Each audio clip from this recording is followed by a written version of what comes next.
नमस्कार प्रिय दर्शकों, स्वागत है आप सभी का।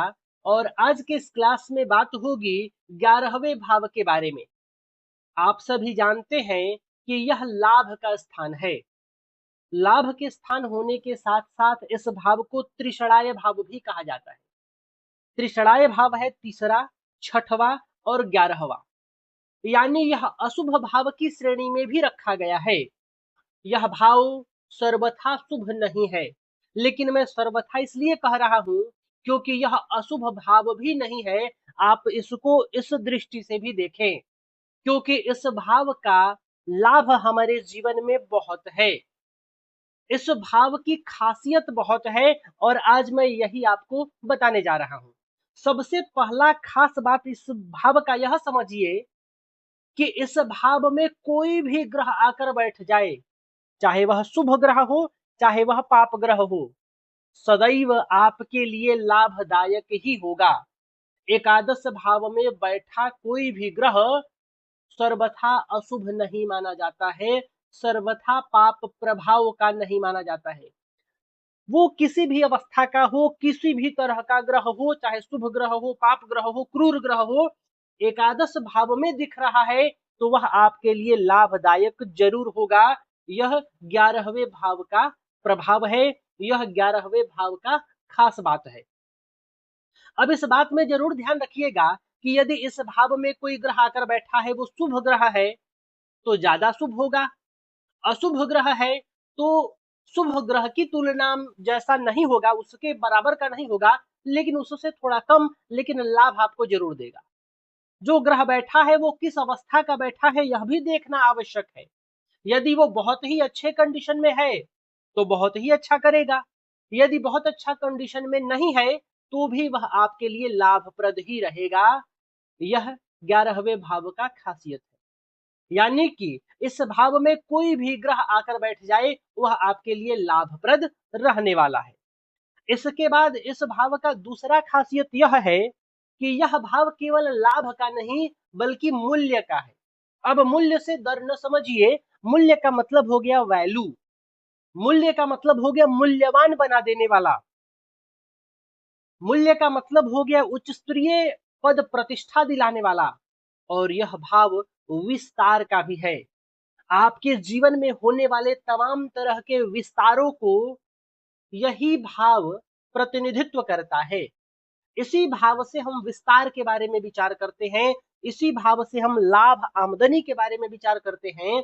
लेकिन इसी भाव को मूल्य के लिए भी देखना चाहिए। मूल्य का मतलब दर, कीमत, पैसा नहीं, मूल्य का मतलब वैल्यू, मूल्यवान। अब आप इसको उदाहरण से समझिएगा तो आपको और अच्छे से समझ में आएगा। जैसे मान लीजिए इस भाव का मालिक जो भी एकादशेष ग्रह है, वो इस भाव के अलावा जिस भी भाव से संबंध बनाएंगे उस भाव के मूल्य को बढ़ा देंगे, उस भाव के वैल्यू को बढ़ा देंगे। और वो यहीं बैठे हों तो इसी भाव का महत्व बढ़ेगा, इसी भाव की वैल्यू बढ़ जाएगी।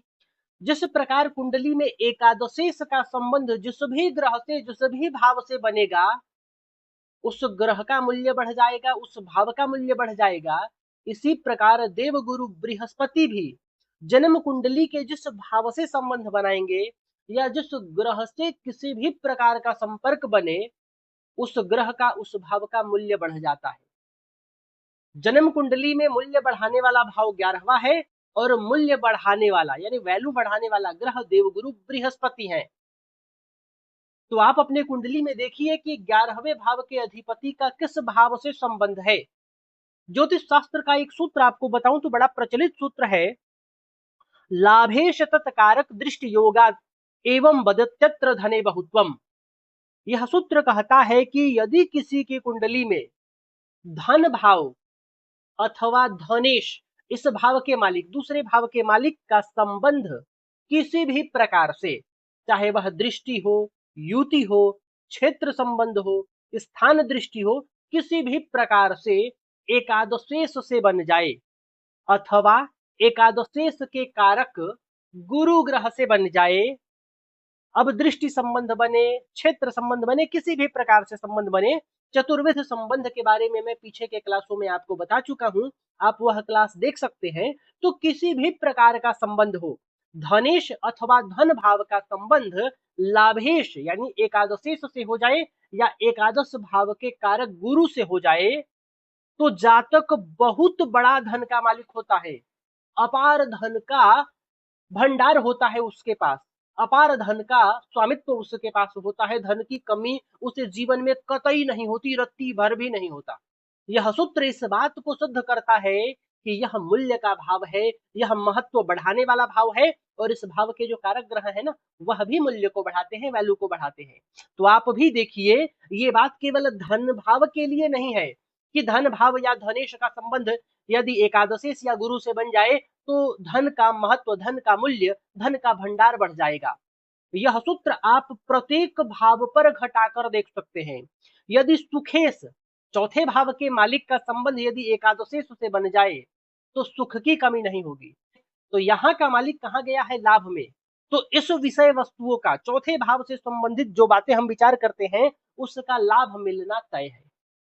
दशमेश यदि एकादश में चले जाएं या एकादशेश यदि दशम में आ जाएं तो मान सम्मान पद प्रतिष्ठा की कमी नहीं होती है, क्योंकि उस भाव का महत्व बढ़ जाता है, उस भाव का वैल्यू बढ़ जाता है। तो आप इस सूत्र को प्रत्येक भाव पर और प्रत्येक ग्रह पर घटाकर देखिए।